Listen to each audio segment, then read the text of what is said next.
Hello， 大家好，我是兜兜。四方阁大会正式开始，萧炎也终于远远地看到了风尊者。风雷阁的雷尊者让包括四方阁4位弟子在内的53人进场，以混战场开始，直到最后场中剩下8人为止。这一次的四方阁大会，雷尊者依旧十分有信心拿到首座之位。毕竟凤青儿不仅实力在他人之上，更是天妖皇一族的人，若是施展血脉觉醒的话，绝对是年轻一辈中的翘楚。位于巨树之上的萧炎，目光也是紧紧地锁定着凤青儿。在凤青儿身上，他总是有一种没来由的危险感觉。当萧炎将目光转移扫视其他参赛者时，突然在广场的一处角落里看到了许久未曾见过的林燕。见人已到齐，雷尊者宣布大会比赛正式开始。雷尊者的话音刚落，场上的人眼中就充斥着对其他人的戒备。53人中留8人，其中有4个基本上是被四阁的人占据，剩下49人中能够成功留下来的只有4人。广场上斗气四溢，整个战场已经彻底混乱。不到10分钟的时间，就有10几名身受重伤的参赛者离场。出乎萧炎意料的是，到最后还剩11个人的时候，林燕还没有被淘汰出去。此时的林燕是这11个人里面实力最弱的。林燕能坚持到现在，是因为她有一种诡异的不弱于3000雷动的身法。林燕的实力最弱，自然就成了场上的软柿子。很快，一名实力达到8星斗皇的红衣男子朝着林燕攻击而去。林燕被逼得迅速后退，而树上的萧炎也站了起来。他不可能看着林燕死在别人的刀下，紧要关头他自然会出手相助。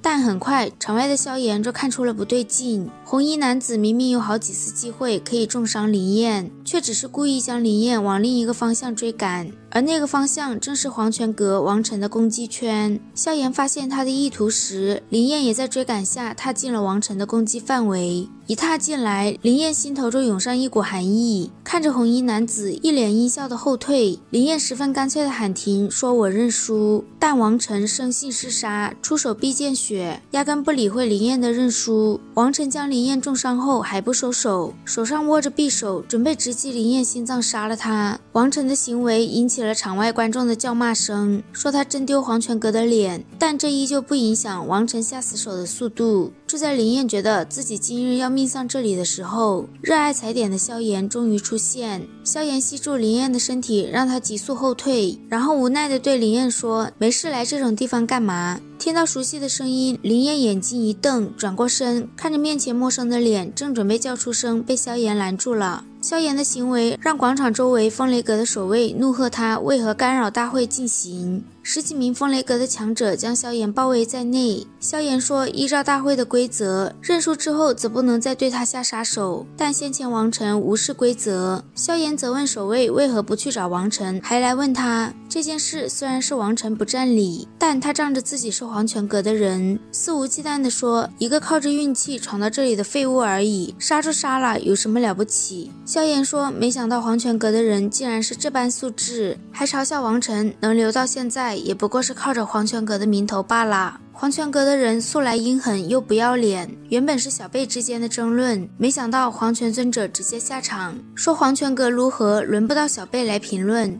问萧炎是何人的弟子，竟然如此狂傲。黄泉尊者亲自下场，让萧炎也是一愣，但他依旧不卑不亢地说自己不过是就事论事罢了。王晨的做法已经违背了大会的规则，想必大家心里都知道到底谁对谁错。萧炎的话彻底得罪了黄泉尊者，黄泉尊者让雷尊者赶紧解决掉这些小麻烦，不要耽误了大会的进度，还说按规矩萧炎冲撞大会举办，应该要雷战50下，逐下雷山。风尊者在一旁说，错不在萧炎，这样胡乱惩罚是想让雷尊者顶个不公的名头吗？一旁的剑尊者则提议各退一步，让萧炎带着他的朋友出场，大会继续举办。今天被下了这么大一个面子，黄泉尊者自然不会轻易放过萧炎。再加上萧炎来这里之前不仅将容貌改变了，还将实力压在了8星斗皇左右，所以黄泉尊者抢在雷尊者之前说，萧炎既然认为王晨是靠黄泉阁的名头走到最后，那他给萧炎一个机会，让他与王晨交手一次，不论结果如何，萧炎都可以带着林燕安然离开。萧炎没有想到黄泉尊者一点也没有斗尊强者该有的气度，住。而王晨更是嚣张地说，萧炎若是不敢应战的话，对着黄泉尊者的方向磕3个头，此事便作罢。萧炎应战。黄泉尊者在战斗开始前警告王晨，此事因他而起，若是输了，他应该知道后果。场中只剩下萧炎与王晨2人。为了隐藏身份，萧炎并没有使用重尺，而是用斗气凝聚出一柄碧绿色的能量长尺。见萧炎无视自己，王晨眼中的杀意急速攀升，对着萧炎杀招频出。可惜王晨就算经过天山血潭的浸泡，也才只能算是个准斗宗，与真正的斗宗强者差距还是很大的。尤其萧炎的实力已经稳固在了1星斗宗，所以他的攻击对萧炎来说只能算是小毛毛雨。但再这样继续打下去，不知道还要纠缠多久，万一被看出身份就麻烦了。所以萧炎准备速战速决。2人交手间，场上的雷尊者等人也看出了萧炎是一名真正的斗宗。黄泉尊者脸色更是变得异常阴沉。凤青儿也在萧炎彻底爆发时有一种莫名的熟悉感。王晨在发现萧炎是斗尊强者后变得十分疯狂，他一想到这次要是输了，回去后要受到的惩罚，整个人的眼睛都变得赤红。而后将黄泉阁威力极强的黄泉血诀都施展了出来。黄泉虎视臂与萧炎的能量长尺碰撞间，一股琉璃莲心火悄悄地出现在长尺身上，闪掠而出。惊雷般的爆炸声响起，广场上瞬间出现一个巨大的坑洞。王晨的身体在无数道目光的注视下狠狠地砸落在广场上，他挣扎着想要爬起来，却直接喷出一口鲜血。王晨刚想催动体内的斗气，却在体内见到一缕极为炽热的碧绿色火焰，正释放着高温，疯狂地破坏着他的身体。看到这朵碧绿色的火焰，王晨眼瞳微微一缩。台上的黄泉尊者见王晨落败，直接气得站起身来。萧炎冲着黄泉尊者抱拳，说他已经完成了约定，这就告辞。但他刚转身走出10来步，就被从地上爬起来的王晨叫住。王晨直接说破萧炎的身份，顿时无数道带着难以置信的目光停留在萧炎的身上。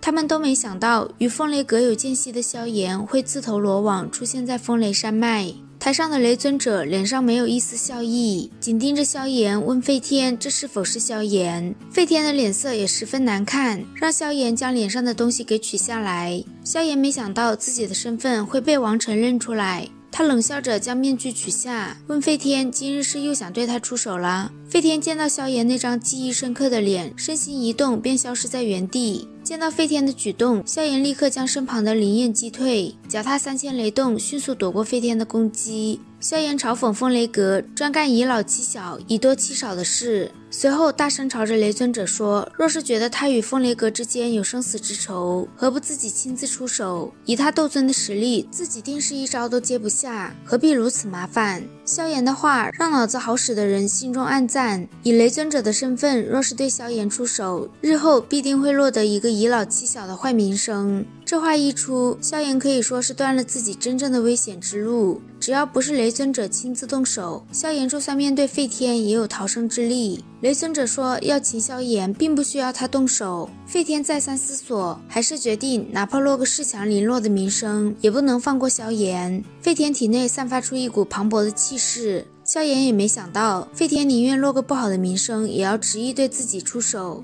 这里是风雷阁的总部，想要逃脱是不可能的。萧炎将视线移向了席位上一身青袍的风尊者身上，对着风尊者抱拳说想请他看一物。好啦，今天的视频豆豆就讲到这里啦。如果喜欢豆豆的视频，欢迎点击订阅关注，我们下期再见，拜拜。